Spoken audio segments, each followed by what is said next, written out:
Hey, Powered by Her community, I'm Tiffany Anton from the Biz Foundry, and we want to thank you for tuning in to Powered by Her. If you want to find out more information about Powered by Her, you can go to poweredbyhercommunity.com.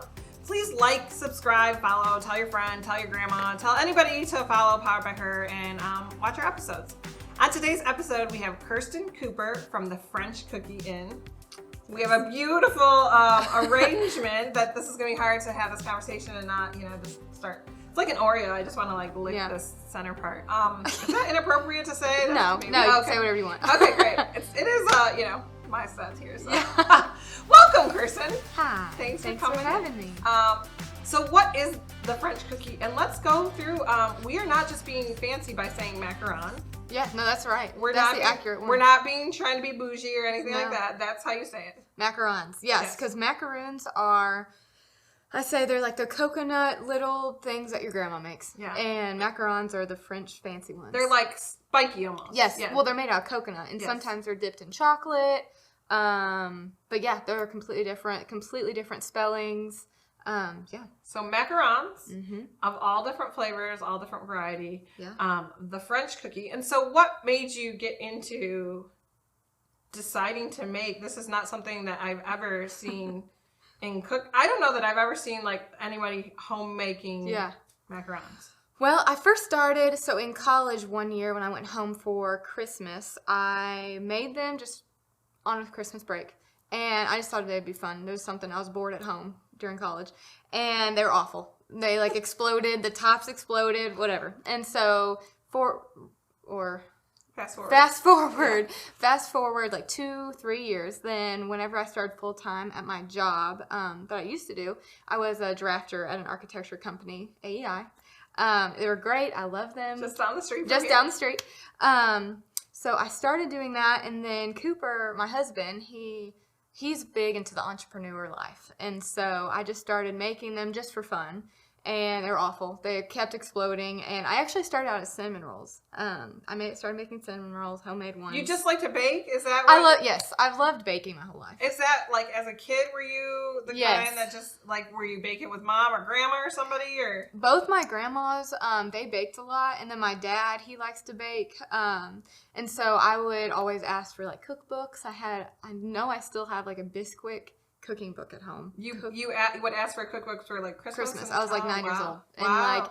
And I'd ask for measuring spoons. I think you're too young for the Easy Bake Oven, right? Did you?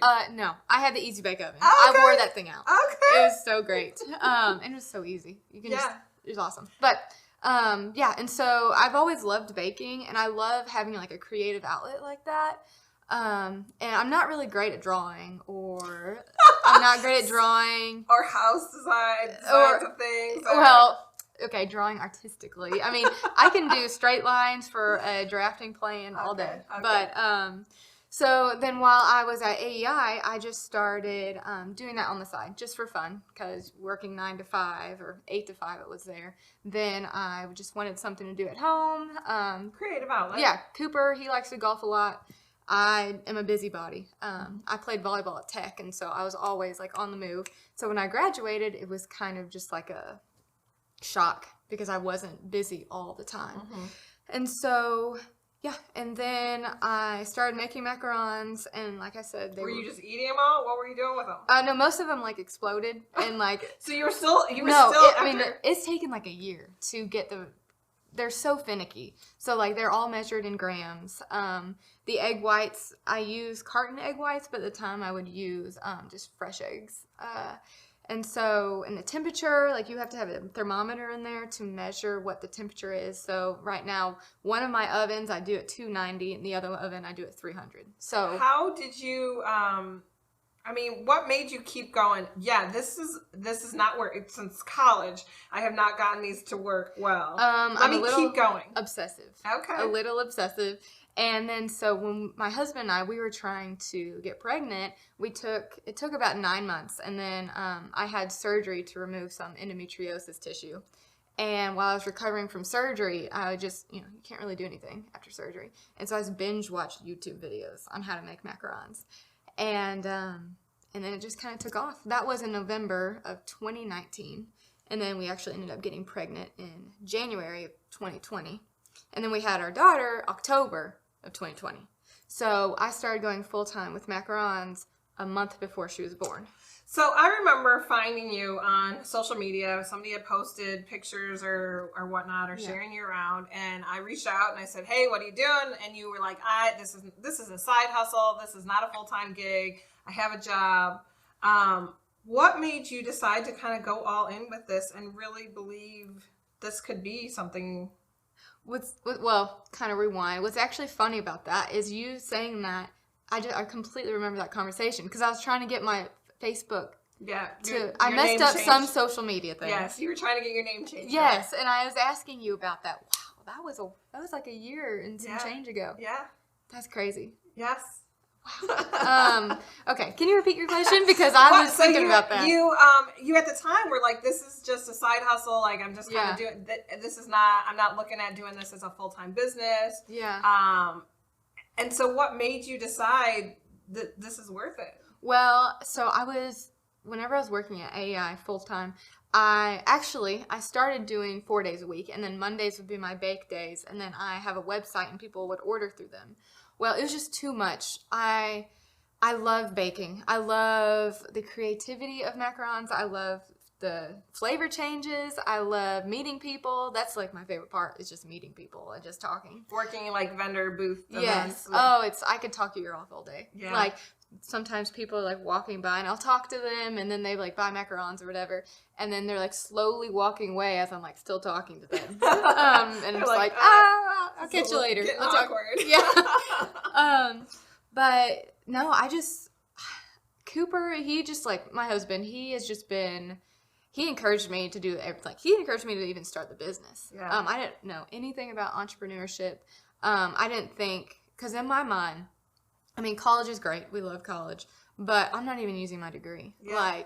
And so. Well, and let's stop there for a second. Okay, I can talk about that all day. I can too, because I'm not using my college degree, and it's what you're so pushed that you have to go to college, you have to use your degree. And then I think there's times where, especially if people have helped you out, or your parents helped you, or you worked really hard during college to pay for your own education, it's like, well, I paid for this.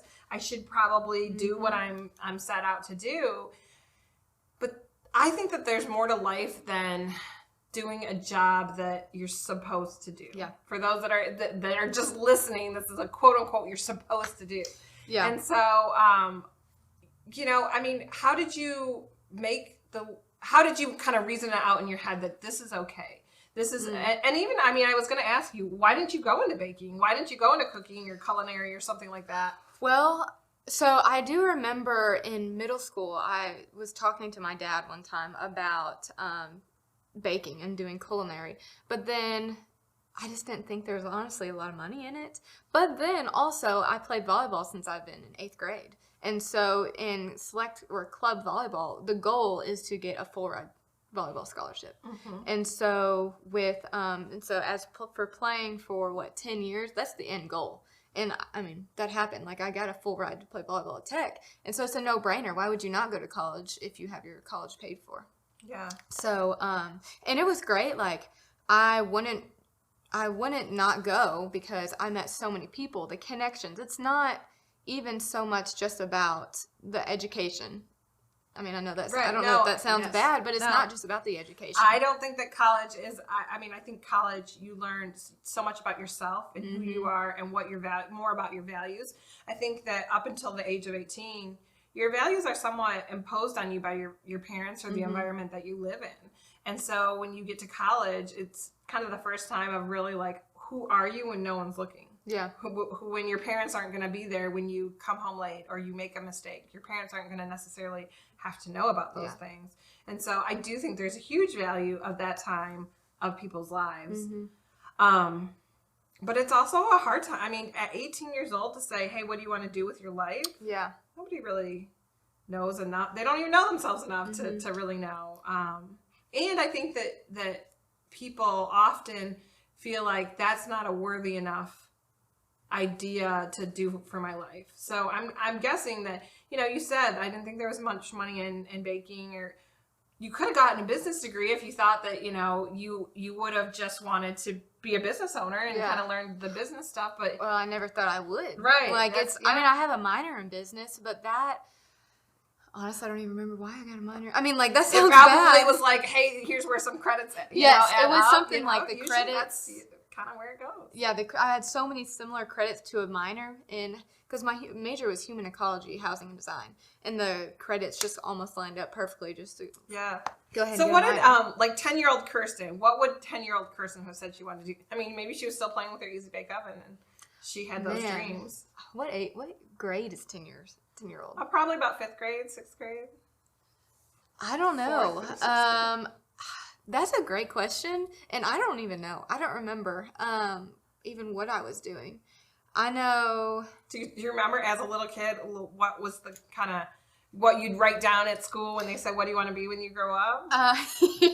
Yeah. Okay. So I think it was kindergarten. I know that's younger than 10 years old, but I wanted to be Bob the Builder. And you went into architecture. And so I went. So I kind of would joke with Pete, who's my old boss, that I wanted to be Bob the Builder, and I'm a drafter in an architecture firm now. Well, and it's funny because I mean I can relate most skills with a business, but you're not building here, right? Like you had to kind of figure out how it was all going to be put together so it wasn't going to fall apart. You had to make sure that it looked aesthetically pleasing, as well as then taste the right way. And so you've definitely done some design work and investigations to get to the point that you're at. Yeah. And architecture is also creative. And so that's another thing with it. I love creative things, but also I like how, as a business owner, it's hard. Like, obviously, being an entrepreneur is hard. You don't have someone telling you what to do. You got to do all of it. And it's overwhelming, but it's also great, the flexibility. And there's literally there's no ceiling to what you can achieve. What's kept you going over the time? Like there is hardness. It's difficult, and there isn't anybody telling you what to do. So what keeps you driving forward? That's a great question. I love it. Like, I really do. You're passionate about it. I love it. I love baking, and then on the other side, I love, like I said, meeting people and talking. And I love, me and my husband, we will just go on walks around Cane Creek or Dogwood or whatever, and we'll just talk business, like talk about like dreams, like I remember a year ago, like having products in storefronts and stuff. And now that I have a commercial kitchen, because my kitchen at our house just got licensed, that's a reality. So let's just pause on that for a second. How did you, again, in that first conversation that we had a year and some change ago, I remember us talking about you selling in stores, and you had known about the cottage laws. And so there was only so much, there's laws around how you can sell your products if you're working, you're making food in a home kitchen. How did you even figure out laws and how to make it the right way? And here's what do I need to do to have an industrial kitchen? Where did you go to for mentoring through that? Google. Because really, there's not a lot of resources for that. Yeah. I mean, I can go on I'm in baking groups on Facebook, but each state law, like a lot of the laws are different. Yeah. And so, I'm not in cottage food law anymore. So I have a licensed commercial kitchen as of Friday. A week ago. I know. It was because I did the Fall Fun Fest. Yeah. And so we have that little vintage camper. Yeah. And so that's a whole nother story in itself. But we're gonna get into that. We'll get there. But so the health department, they obviously gave me guidance on what I needed. So like a 3-compartment sink, a hand sink, electrical, plumbing. There's like little things like thermometers and all of the coolers and stuff like that. And it really wasn't that complicated. It is daunting at first though, because I will say a weakness about me is that I'm not great under pressure. And so, and like problem solving is not my best thing. And I guess those go together. Yeah. And so seeing all of this list of things that I have to get done in the house, it's overwhelming. It really like freaked me out. But my husband, he's great. He did so much of that for me. And and just going through one thing at a time. Like, okay, we need the electrical done. Well, the commercial freezer is messing up his brake. What's it called? A breaker. The breaker is flipping, and then the power's going out in the house. And Yeah. so we had to get an electrician to come in and do that. And but another thing is everyone we worked with, who like the electrician, the plumbers, they were really. It was God's timing was perfect on all of it. Yeah. Because we would look for someone, and then they would just show up. Yeah. And it was just to see God's hand in all of it was just so cool. Yeah. And I don't know if that sounds cheesy but I mean, really the new house, because we bought the new house literally only for this commercial kitchen. That's crazy. Because the old owners had a Tesla in it. And so even just little details like that, like having a Tesla outlet in there was perfect for a commercial oven. Mm-hmm. And so, I mean, not many houses have Teslas. Right. And so just the little details, God planned that out perfectly. Yeah. And so, yeah. So at some point you mentioned that you have what's it called? The Mac. The Macmobile. The Macmobile. Yeah. And so, and I remember you saying, like, you just found it on Facebook Marketplace. And you said, hey, go buy this. And your husband was like, yeah, I'll go out there. Let's get it. And so he just follows your kind of crazy dreams. I found it on, I don't know, I think he was working late one night, and I was on like Facebook, and I saw in this group that someone had like a camper as a food truck thing. And so that was at like 11 p.m. at night, and 12 p.m. I found the camper in McMinnville, and then 9 a.m. the next morning we went to go get it. Oh my gosh. And so, and it worked out perfect. Well, it did work out perfect, and then we had some problems with getting it fixed. But yeah, Cooper, and you got it kind of redone to your style, and then you put a window in, and so you can take that around to places. Do you feel like this is a way to do stuff, kind of like, I feel like your husband's there a lot with you, and do you feel like this is kind of a way to bring family together a little bit too, of instead of you guys kind of going your separate ways and working in different places? Yeah, it's yes, it is. It's been a crazy ride, but yeah, Cooper, he comes to, I do have an employee, and so she helps me a lot. She works, I think, 15, 16 hours a week, and so she comes to some events with me. She does that Fall Fun Fest. But yeah, Cooper, he is great. He comes to events with me, and I think that's also my favorite part about it is doing events with him. And also when Kendall, my daughter, is there, it's fun too, because I want people to also see like, I guess I'm like, I don't know, the face of it, but it's not just me. Cooper, like, I really want to be able to do it without him. Yeah. Because like from pulling the camper to he's an accountant, and so doing the accounting stuff, books for the business. And then whenever I can't watch Kendall, like he's watching Kendall. Yeah. So really, I couldn't do it without him. Yeah. And it's exciting to see you grow and to see you take it, like I said, thinking of when you said, no, this is just a side hustle. I'm not going to do this as a full-time business. And Kendall is really I think she kind of pushed you to say, I want to stay at home with her. I want to be around her more, but I want to be able to grow this business. And this is kind of a good balance between doing both. Mm-hmm. Any advice that you have to younger moms that are in the thick of, because it's not easy. Young motherhood is not easy at all. But then starting a business. So any advice for young moms that are kind of in the thick of it, running their business? Well, so Kendall, she has been home with me. She will be a year next month. And she's been home with me every single day until yesterday. Yesterday she started Mother's Day out. And it was, Cooper, he was just worried about her the whole time. But for me, I don't know if this sounds bad, I was so excited for her to be there. One, because she could play with other kids, but two, my time didn't feel like I was rushing all the time. Because if Kendall isn't in another room, I don't want to stick her in front of the TV all day. And so like that's not why I wanted to be home with her in the beginning. Mm-hmm. And so her being in a Mother's Day out, I can get what I need to get done in 7-8 hours, and then I can have quality time with her. And so, I mean, I've only done one Mother's Day out. Yeah, and so day one, it was great. Well, and I think I really appreciate you being vulnerable about that, because I think that is something that moms don't want to say sometimes, is like, well, I can do it all. It's fine. It's great. I got it. My daughter was sick. she had to have teeth pulled yesterday, and so she was with me at my work all day long, and I was so exhausted because I felt like I just had to change my hat out every 5 seconds of like, she's doing homework, let me help her with her homework, or she's not feeling well because she had all this, gas that she was given, and just, oh, okay, I'm trying to answer this email, and it was mentally draining and exhausted to try to be everything and do everything. And so I think that when you can compartmentalize and focus, okay, I'm just going to focus on this right now. I'm going to focus on this. You can be better to all those people. You're so much more efficient too. So if like yesterday when Kendall was at Mother's Day out, I was able just to I just put my earpods or AirPods or whatever. AirPods. I say earpods all the time. And Cooper's like, they're AirPods. But I put my AirPods in and I just went straight for like 6 hours or however long she was gone. And I was just so efficient.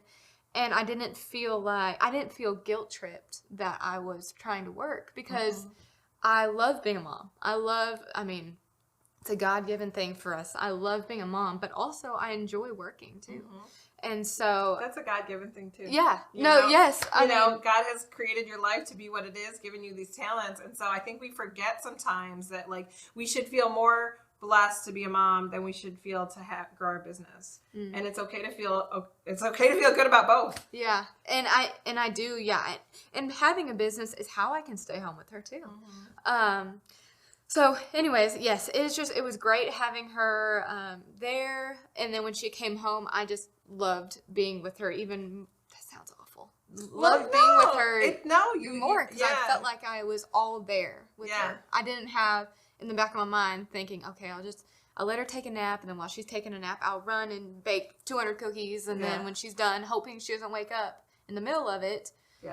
Yeah. And Cooper works from home, so that's great also. But I feel like I can focus more on, like you were saying, wear one hat at a time. Yeah, which, like you said, be more efficient. So where do you see the French cookie going in the next 5 to 10 years? What's next? I was actually just thinking about, more of 1 year, but that this morning or yesterday or sometime recently. Well, in the last year, I never would have thought I'd be where we are. So I really don't know. I'm going to have macarons and I think I have 3 storefronts lined up right now to do before the end of the year. And so that's 3 storefronts, and then we have the Macmobile, which we'll do at places, and I don't know. We also want to grow our family too, and so we only have 1 baby right now, so 2 or 3 babies and all, but so I don't know. It kind of depends on where our family is as well. Yeah, because that's like I said, the whole reason I even am doing this business is because I want to be at home with my kids.